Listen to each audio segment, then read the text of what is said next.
मंद्रुपमध्ये भाजपाचे अधिकृत उमेदवार सुभाष बापू देशमुख यांच्या प्रचारार्थ कर्नाटकचे खासदार बसवनगौडा पाटील यांनी मंद्रुपमध्ये तोफ धडाडले.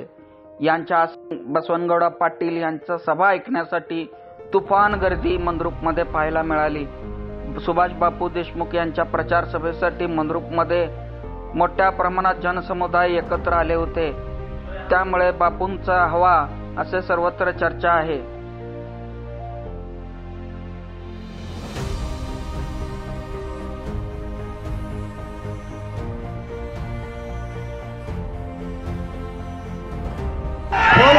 भारत माता की, छत्रपति शिवाजी महाराज की, छत्रपति संभाजी राजे की. भारतीय जनता पार्टी असली ಶಿವಸೇನಾ ನಕಲಿ ಅಲ್ಲ, ಅಸಲಿ ಶಿವಸೇನಾ. ನಮ್ಮ ಅಭ್ಯರ್ಥಿಗಳು ನನ್ನ ಜೊತೆಗೆ ಇಬ್ರು ಕೂಡಿ ಖಾಸದಾರ್ ಇದ್ವಿ 5 ವರ್ಷ. ನಾ ಬಿಜಾಪುರ ಖಾಸದಾರ್, ಅವ್ರು ಸೋಲಾಪುರ ಖಾಸದಾರ್ ಇದ್ರು. ನಮ್ಮ ಎರಡು ರಿಸರ್ವ್ ಆಗಿಬಿಟ್ಟು, ರಾಖೀವ್ ಆಗಿಬಿಟ್ಟು. ಮೊದಲನೇದಾಗಿ ಗ್ರಾಮ ದೇವತೆಯಾದಂಥ ಮಳಸಿದ್ದನನ್ನು ನನ್ನ ಹೃದಯ ಮಂದಿರದಲ್ಲಿ ಸ್ಮರಿಸಿಕೊಂಡು, ಬಂಧುಗಳೇ, ನಿಮಗೆಲ್ಲ ಗೊತ್ತಿದೆ ನಮ್ಮ ಸುಭಾಷ್ ದೇಶಮುಖರು ಎಷ್ಟು ಡೆವಲಪ್ಮೆಂಟ್ ಮಾಡಿದಾರಂದ್ರೆ, ನಾನು ಹೇಳಕತ್ತಿದ್ರು ನಮ್ಮ ಕಾರ್ಯಕರ್ತರು ಇನ್ನೇನು ಕೆಲಸನೇ ಬಾಕಿ ಇಲ್ಲ. ಅದು ಅಷ್ಟು ಡೆವಲಪ್ಮೆಂಟ್, ನೀರಾವರಿ ಆಗಿರ್ಬೋದು, ರಸ್ತೆ ಆಗಿರ್ಬೋದು. ಅವ್ರು ಹೇಳಿದಾರಲ್ಲ, ನಾವು ಬಿಜಾಪುರ ಸೋಲಾಪುರ ನ್ಯಾಷನಲ್ ಹೈವೇ ಉದ್ಘಾಟನೆಗೆ ನಾ ಬಂದಿದ್ದೆ. ಅವತ್ತು ನಮ್ಮ ಕೇಂದ್ರದ ಅಭಿವೃದ್ಧಿ ಹರಿಕಾರರಾದಂಥ ನಿತಿನ್ ಗಡ್ಕರಿ ಸಾಹೇಬರು ಆ ಕಾರ್ಯಕ್ರಮದಲ್ಲಿ ಉದ್ಘಾಟನೆಗೆ ಬಂದಾಗ ಹೇಳ್ತಾ ಇದ್ರು ಸುಭಾಷ್ ದೇಶಮುಖರ ಬಗ್ಗೆ, ಇಂಥ MLA ನಾ ಮಹಾರಾಷ್ಟ್ರದಾಗ ನೋಡಿಲ್ಲ. ಹೌದಲ್ಲ? ಮತ್ತೀಗ ಹೆಂಗೆ ಸೋಲಿಸ್ತೀರಪ್ಪ ನೀವೆಲ್ಲ ಕೂಡಿ? ನಮ್ಮ ದೇಶ ಇವತ್ತು ಸುರಕ್ಷಿತ ಯಾಕದ ಅಂದ್ರೆ, ನರೇಂದ್ರ ಮೋದಿ ಅಂತ ಒಬ್ಬ ಧೀಮಂತ ನಾಯಕ ಭಾರತದ ಪ್ರಧಾನಮಂತ್ರಿ ಅದ, ನಾವು ಸುರಕ್ಷಿತ ಇದ್ದೀವಿ. ಬಂಧುಗಳೇ, ಇವತ್ತು ನಮ್ಮ ಸುಭಾಷ್ ದೇಶಮುಖರು ಸಾಕಷ್ಟು ವಿಕಾಸ ಮಾಡ್ಯಾರ, ಅಭಿವೃದ್ಧಿ ಮಾಡ್ಯಾರ.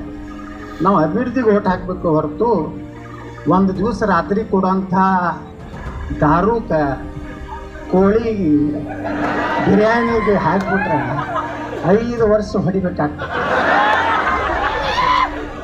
ಇಷ್ಟೆಲ್ಲ ವಿಕಾಸ ಮಾಡಿದಾಗ ಯಾವ ನೋಡ್ರಿ ನೀರಾವರಿ. ಈಗ ಅವ್ರು ಹೇಳಿದ್ರು ಎಲ್ಲ ನೀರಾವರಿ ಬಗ್ಗೆ, ಈ ಟ್ರಕ್ ಟರ್ಮಿನಲ್ ಬಗ್ಗೆ ಹೇಳಿದ್ರು. ಅಲ್ಲಿದಿಂದ ಅದು ಯಾವುದೋ MIDC ಒಂದು ಆಗಬೇಕಾಗಿತ್ತು. ಈ ಎಲ್ಲ ವಿಚಾರ ಮಾಡ್ಬೇಕು. ಇವತ್ತು ದೇಶ ಉಳಿಬೇಕು. ಮಹಾರಾಷ್ಟ್ರದಲ್ಲಿ ನೀವೆಲ್ಲ ಶಕ್ತಿ ಕೊಡ್ಬೇಕು, BJPಗೆ ಹೆಚ್ಚು MLAಗಳನ್ನ ಆರಿಸ್ತಿರ್ಬೇಕು. ಇವರೆಲ್ಲ ಕಂಪ್ನಿಗಳೆಲ್ಲ ಒಂದಾಗ ಅವಕ್ಕೆ ಚಿನ್ನನೂ ಸಿಕ್ಕಿಲ್ಲ. ಒರಿಜಿನಲ್ ಶಿವಸೇನಾ ಚಿನ್ನ ಯಾರಿಗೆ ಸಿಕ್ಕದ? ಒರಿಜಿನಲ್ ಗಡಿಯಾರ ಯಾರಿಗೆ ಸಿಕ್ಕದ? ಮತ್ತು ಡೂಪ್ಲಿಕೇಟ್ ಯಾರು? ಅವೆಲ್ಲ ಡೂಪ್ಲಿಕೇಟ್ ಕಂಪ್ನಿ ಒಂದು ಕಡೆ, ओरिजिनल HMT कंपनी नामकडे. हे आपण ठरवायचे.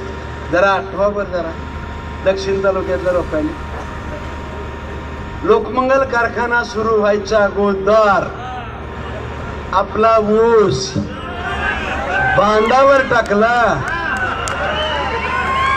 या शेतकऱ्याचे अश्रू दिसले नाही त्यावेळे, पण तुम्ही याला एक सांगतो पर्याय तुम्हाला उभा करून दिला. लोकमंगलचा पर्याय उभा करून दिला. आता 2 एकराचं बंद झालं का?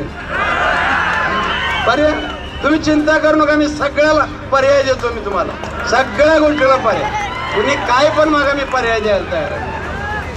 आणि मला असं वाटतंय की ज्या माणसाने 2 एकराच्या वरचा ऊस बांधावर टाकून आमच्या शेतकऱ्याचे अश्रू पुसू शकतो, मला असं वाटतं की आपण या बाबतीत विचार करावा. सगळ्या उमेदवाराचा चर्चा करण्यापेक्षा माझी आपल्याला विनंती आहे, खरोखरच मी विनंती करतो आपल्याला, एक महत्त्वाची विनंती वाटते मला शेवटी जात जाता. आत्ता आपल्याकडे काँग्रेस आहे का?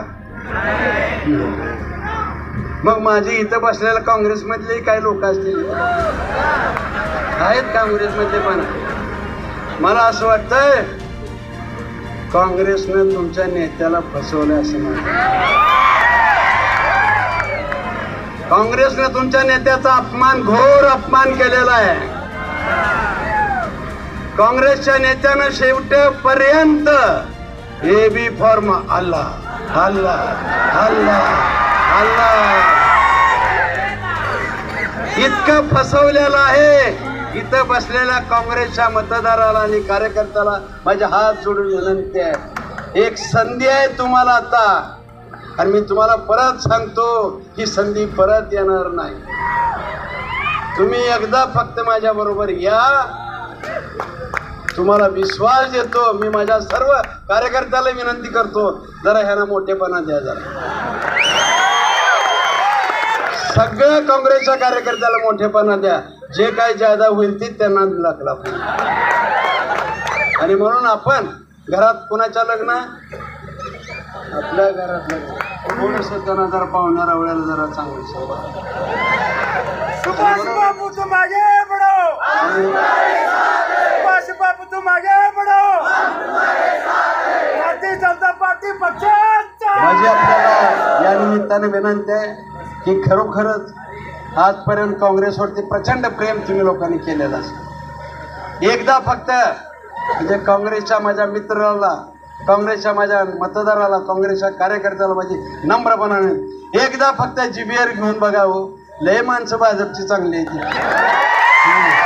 एकदा फक्त जीबीआर घेऊन बघा. लांबून सांगू नका पांढरा आहे, अरे खारट आहे का, पांढरा आहे गोड आहे का. जिभेवर घ्या.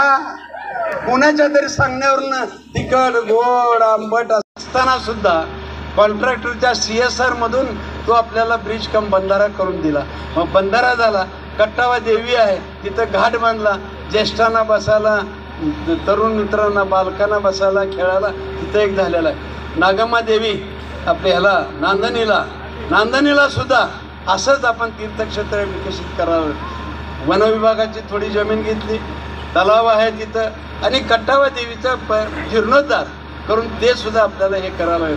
आत्ताच आपल्याला शेवटच्या टप्प्यामध्ये हत्तूरचं क वर्गाचा आपल्याला दर्जा प्राप्त झालेला आहे. तिथं सुद्धा आपल्याला तीर्थक्षेत्र करायचं आहे. याचबरोबर कंदलगावचा आपला प्रस्ताव आहे. मला असं वाटतं याच तालुक्यामध्ये जेवढी धार्मिक स्थळं आहेत त्या ठिकाणी धार्मिक बरोबर पर्यटन सुद्धा कसं करताय. म्हणजे सोलापुरातला मोठ्या प्रमाणात, सोलापूर काय पण पुण्या मुंबईचा सुद्धा पुढच्या काळामध्ये आपल्या तालुक्यात हा माणसं आली पाहिजे.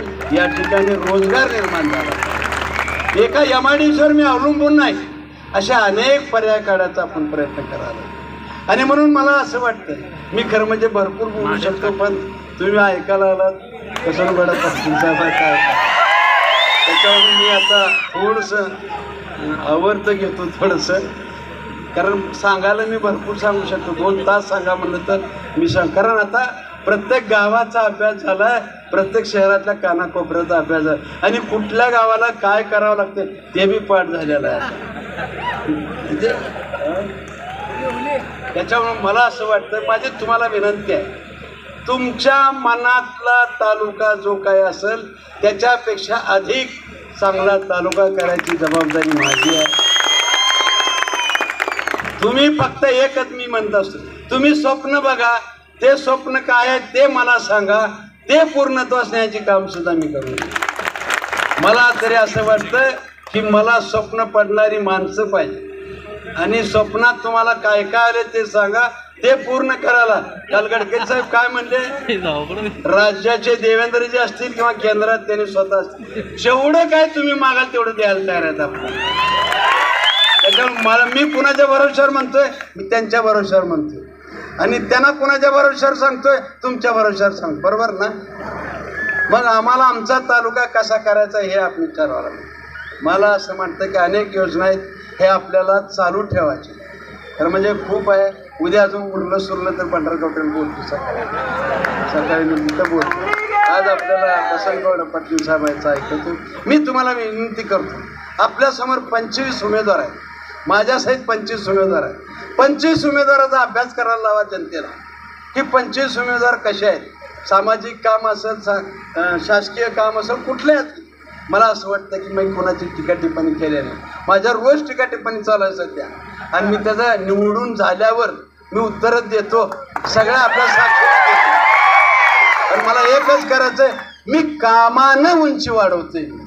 मी कोणाचे पाय कापत नाही कधी सुद्धा, एवढं मी तुम्हाला नक्की सांगतो. मी कोणाच्या घरामध्ये भांडण लावत नाही.